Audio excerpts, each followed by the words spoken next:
Students, आज हम पढ़ेंगे सॉइल के बारे में। सॉइल कहते हैं मिट्टी को। यहाँ पे आप अपने सामने इस डायग्राम में देख रहे हैं कि ये जो आपको ब्राउन कलर की नज़र आ रही है, ये क्या है? ये मिट्टी दिखाई गई है। अब अगर हम बात करें कि मिट्टी हमें कहाँ पे नज़र आती है, तो हमने अपने इर्द गिर्द देखा होगा कि हमें बहुत सारी चीज़ें नज़र आती हैं। अब जितनी भी चीज़ें हमारे इर्द गिर्द मौजूद होती हैं, वो मिलके हमारा क्या बनाती हैं? हमारा माहौल बनाती हैं, यानी कि हमारा इन्वायरमेंट बनाती हैं।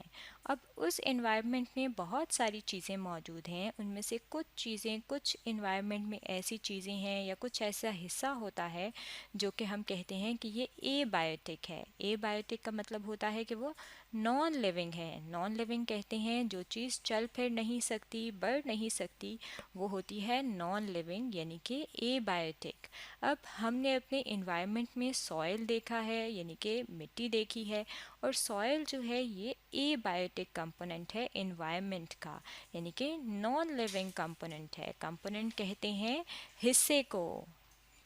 अब यहाँ पे आपने देखा है कि इस मिट्टी के अंदर ये पौधा उगा हुआ है, ये प्लांट उगा हुआ है।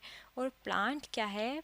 पौधा क्या है? पौधा जानदार है, यानी कि एक लिविंग थिंग है, क्योंकि ये बढ़ सकता है, ग्रो कर सकता है। तो हम कहते हैं कि जो सॉइल है उसके साथ बहुत क्लोज रिलेशनशिप है, बहुत करीबी ताल्लुक़ है लिविंग थिंग्स का, यानी कि जानदार का।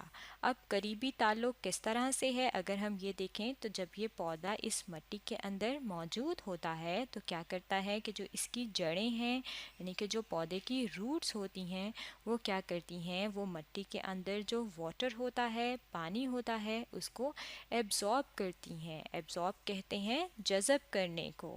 इसके अलावा क्या चीज़ जज़ब करती हैं? यहाँ पे आप देख सकते हैं मिनरल्स। मिनरल्स कहते हैं नमकियात को, या फिर इनके लिए एक और जो लफ्ज़ इस्तेमाल होता है, हम कहते हैं सॉल्ट्स।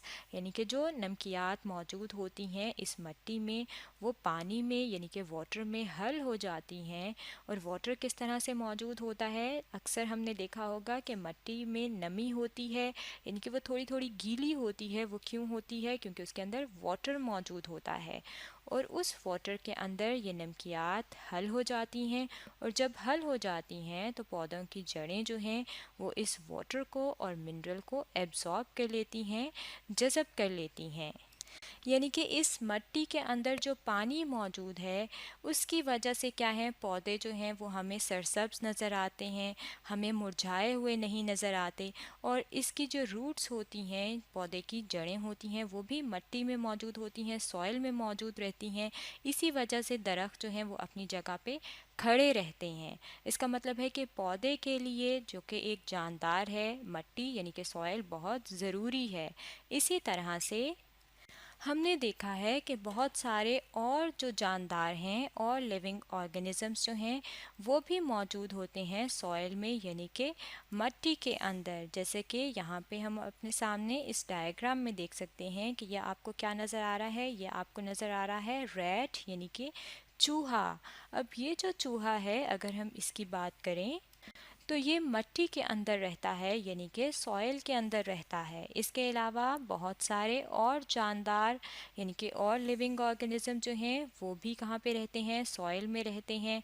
उनकी अगर हम बात करें तो वो कौन से हैं? स्नेक्स, यानी कि सांप, रैट जैसे कि आपने यहाँ पे देखा, चूहे, फ्रॉग जिसे कहते हैं मेंढक, टॉर्टॉइस जिसे कहते हैं कछुआ, और इंसेक्ट्स यानी कि बहुत सारे जो आपको छोटे छोटे हशरात नज़र आ रहे होते हैं ज़मीन पे चलते हुए, वो भी सॉइल में रहते हैं, मिट्टी में रहते हैं। जैसे कि यहाँ पे आप देख रहे हैं कि ये आपको आंट्स, यानी कि बहुत सारी चूंटियाँ नज़र आ रही हैं जो कि आपने अक्सर अपने इर्द गिर्द देखी होंगी। और ये आप देख सकते हैं कि ये मिट्टी में रहती हैं, सॉइल में रहती हैं। तो इसका मतलब है सॉइल जो है बहुत सारे जानदार, बहुत सारे एनिमल्स के लिए क्या है? हैबिटेट है। हैबिटेट कहते हैं उस जगह को जहाँ पे कोई भी जानदार रहता है। बिल्कुल इसी तरह अगर हम कुछ और जानदार की बात करें तो यहाँ पे आपको डायग्राम में क्या नज़र आ रहा है? अर्थ फॉर्म नज़र आ रहा है। इसे कहते हैं, ये जो लंबा सा कीड़ा होता है इसे कहते हैं अर्थ फॉर्म। अर्थ फॉर्म जो है अगर हम इसकी बात करें तो ये भी मिट्टी में पाया जाता है, यानी कि सॉइल में रहता है।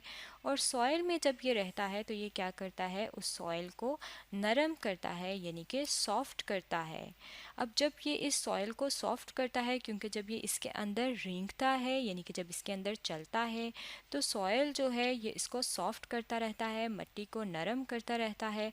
और जब मिट्टी नरम हो जाती है तो क्या होती है, वो पानी आसानी से जज़ब कर लेती है, यानी कि आसानी से एब्ज़ॉर्ब करती है वाटर को। और जब वो वाटर को एब्ज़ॉर्ब करती है तो वो सॉइल फर्टाइल होती है। फर्टाइल का मतलब है ज़रख़ेज़ होना। और ज़रख़ेज़ कौन सी मिट्टी होती है, जहाँ पे पौधे आसानी से उग सकते हैं।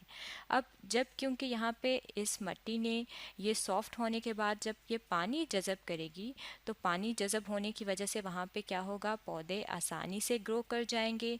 अब जब पौधे आसानी से ग्रो कर जाते हैं जहाँ पे पानी होता है, जैसे कि यहाँ पे हमने देखा है, तो हम कहते हैं कि वो ज़मीन या फिर वो सॉइल जो है वो फर्टाइल है। तो इसका मतलब है कि अर्थ फॉर्म जो है वो सॉइल को फर्टाइल भी करता है। इसी तरह से अर्थ फॉर्म के अलावा बहुत सारे और जो चीज़ें हैं वो भी इस सॉइल के अंदर मौजूद होती हैं, जैसे कि अगर हम बात करें तो बहुत सारे बैक्टीरिया और फंजाई। बैक्टीरिया जो है ये एक माइक्रो ऑर्गेनिज़म है। माइक्रो ऑर्गेनिज़म का मतलब है कि ये बहुत छोटा होता है, इसे हम अपनी आम आँख से नहीं देख सकते, इसलिए। और इसके अलावा अगर हम बात करें तो फंजाई जो है, इसकी अगर हम बात करें तो ये भी एक लिविंग ऑर्गेनिज़म है, जानदार है।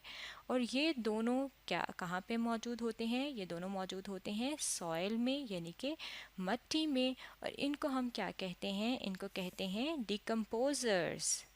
अब डिकम्पोज़र्स इन दोनों को क्यों कहते हैं, क्योंकि ये हेल्प करते हैं डिकम्पोजिशन में। डिकम्पोजिशन कहते हैं तोड़ने फोड़ने को, यानी कि ब्रेक डाउन को। अब ये किस चीज़ की ब्रेक डाउन करते हैं, यहाँ पे आप देख सकते हैं कि ये जो आपको छतरी नुमा चीज़ें नज़र आ रही हैं, ये क्या है, ये फंजाई दिखाई गई हैं। ये क्या हैं, ये फंजाई हैं। और ये कहाँ पे मौजूद होती हैं, ज़मीन में। अगर हम कभी देखें मिट्टी में, जहाँ पे पौधे या फिर पत्ते जो हैं वो गिरे हुए होते हैं, वहाँ पे हमें इस तरह की छतरी नुमा चीज़ें नज़र आती हैं। और ये क्या कर रही होती हैं, जो पत्ते गिर जाते हैं दरख्तों से, जो गिरते हैं उनको ये क्या करती हैं, उनको ये तोड़ती हैं। और जब वो इन पत्तों को तोड़ते हैं, यानी कि जब पत्ते गल सड़ रहे होते हैं, तो हम कहते हैं कि वो क्या कर रहे हैं, वो डिकम्पोज हो रहे हैं पत्ते। और डिकम्पोज कर रहा कौन होता है, फंजाई या फिर बैक्टीरिया कर रहे होते हैं, जो कि मिट्टी में मौजूद होते हैं। तो हम कहते हैं कि ये क्या है, ये डिकम्पोज़र्स हैं। इसका मतलब है कि जो सॉइल हमें अपने इर्द गिर्द नज़र आती है, वो मुख्तलिफ़ तरीक़ों से हमारे माहौल में क्या कर रही होती है, हमारी मदद कर रही होती है। यानी कि कभी वो प्लांट्स की, पौधों की हेल्प कर रही होती है। इसी तरह से बहुत सारे जानवर जो हैं वो वहाँ पे उस सॉइल में रह रहे होते हैं, तो सॉइल क्या करती है, उनके लिए जगह मुहैया करती है। तो हम कह सकते हैं कि सॉइल जो है वो हमारे इन्वायरमेंट का एक बहुत अहम हिस्सा है। तो स्टूडेंट्स, आज हमने पढ़ा है सॉइल यानी कि मिट्टी के बारे में।